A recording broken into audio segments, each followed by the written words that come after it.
Renungan pagi menjadi putra-putri Allah oleh Ellen G. White tanggal 3 Januari 2020. Mari kita berdoa. Bapa kami yang di sorga, Allah pencipta langit dan bumi, laut dan segala isinya, Allah yang maha besar, maha kuasa, sumber segalanya, yang kami sembah selalu melalui anak-Mu yang tunggal, Yesus Kristus. Terpujilah Yesus, anak Allah yang maha tinggi, yang adalah anak domba yang menghapus dosa dunia ini. Pada pagi hari ini kami bersyukur boleh bangun dan berbakti dan sebagaimana membaca nasihat firman-Mu.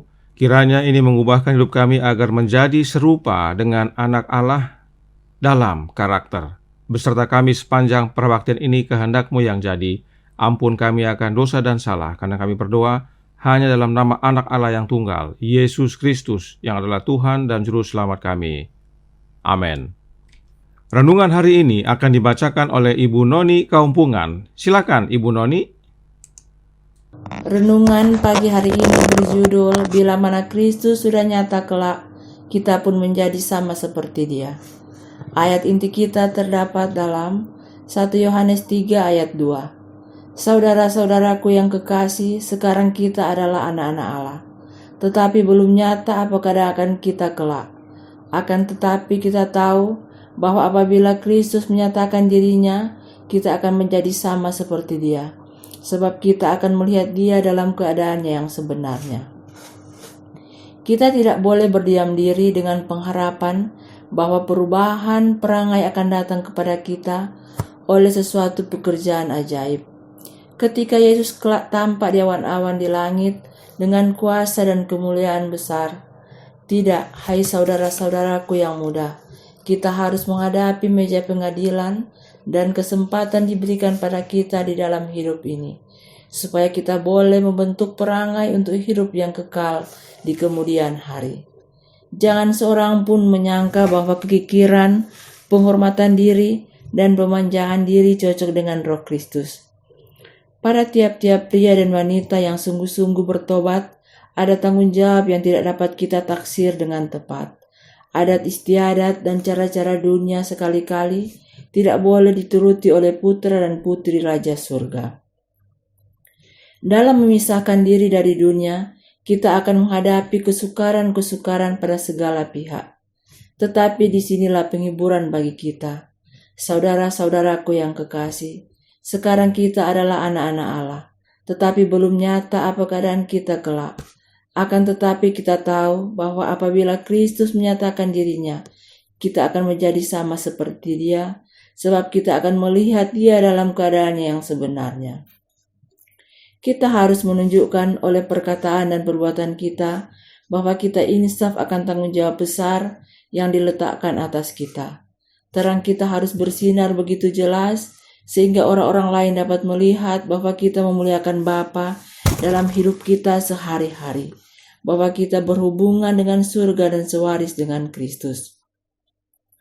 Memperoleh persekutuan dengan Bapa dan anaknya Yesus Kristus berarti dipermuliakan dan ditinggikan, serta ikut ambil bagian dalam sukacita yang tiada terkatakan dan megah. Makanan, pakaian, kedudukan, dan kekayaan mungkin ada nilainya, tetapi mempunyai hubungan dengan Allah. Tiada ternilai harganya. Maka meskipun belum nyata apa keadaan kita kelak, apabila Kristus menyatakan dirinya, kita akan menjadi sama seperti Dia. Terima kasih. Terima kasih atas penata-layanan Ibu Noni. Tuhan Yesus memberkati. Selamat pagi saudaraku dalam Tuhan. Apa makna menjadi seperti Yesus?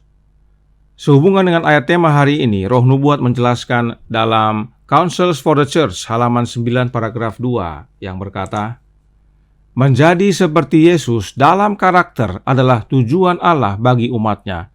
Sejak awal merupakan rencana Allah bahwa anggota keluarga manusia yang diciptakan menurut gambarnya harus mengembangkan karakter seperti Allah.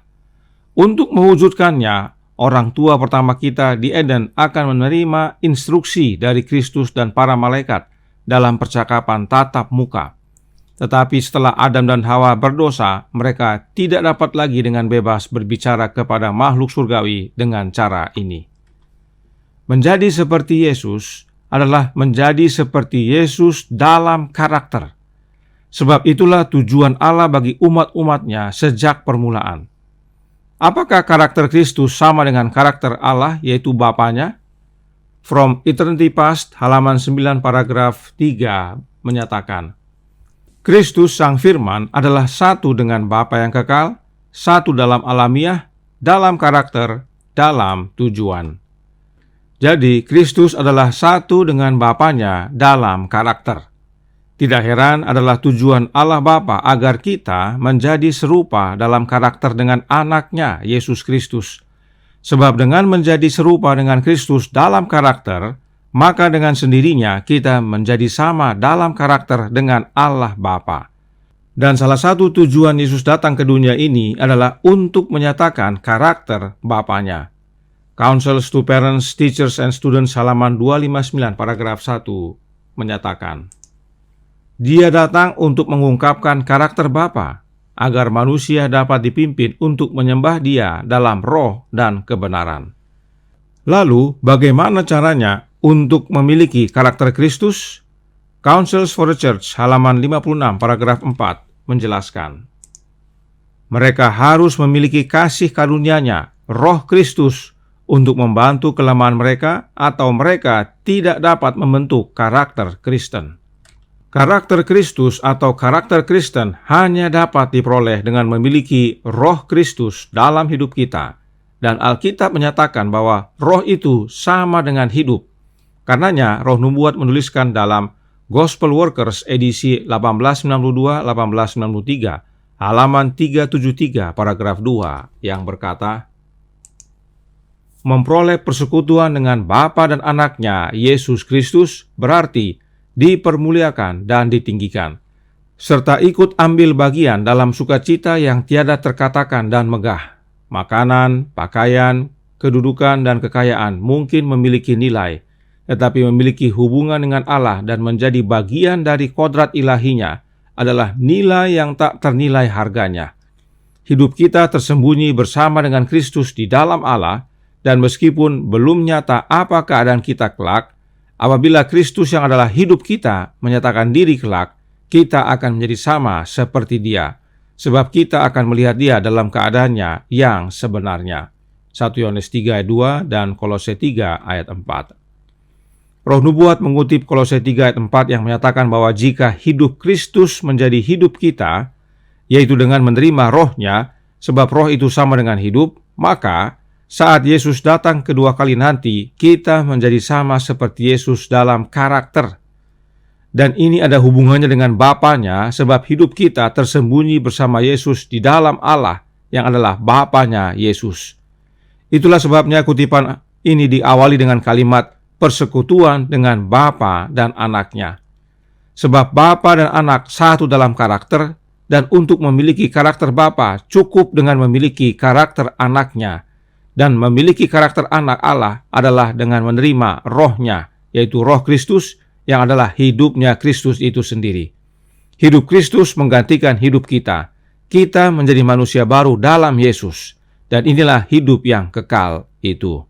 Tuhan memberkati, saya bawa dalam nama Yesus. Amin. Mari kita berdoa.